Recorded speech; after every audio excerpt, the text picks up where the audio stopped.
Iran's President Hassan Rouhani said Tuesday that Congress's decision to renew U.S. sanctions for 10 years would elicit a harsh reaction and prove the United States was still an enemy.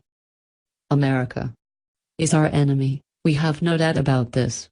The Americans want to put as much pressure on us as they can, Rouhani said in a speech to students at Tehran University.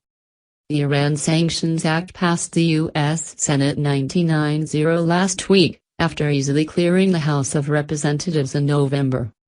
President Barack Obama is expected to sign the measure into a law, a White House official said, adding that the administration does not believe the extension violates last year's nuclear deal between major powers and Iran.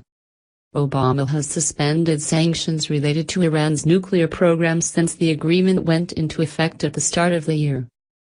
But Iran says that even if the nuclear sanctions remain suspended, just keeping them on the books amounts to a breach of the agreement. If this is implemented, it would be a blatant and clear breach of the JCPOA nuclear agreement, and would face a very harsh reaction from us, Rouhani said. The actual language in the agreement could be interpreted in different ways. It calls on the U.S. to cease the application of all nuclear-related sanctions. It does not specify whether Washington can keep them in reserve for possible use in the future. At a press conference on Tuesday, Conservative Parliament Speaker Ali Larijani said parts of the deal were rushed. Some of the sections of the JCPOA should have been written with more precision to stop differing interpretations, Larijani said. I believe Iran should file a complaint in regard of the Americans' breach of the JCPOA, he added.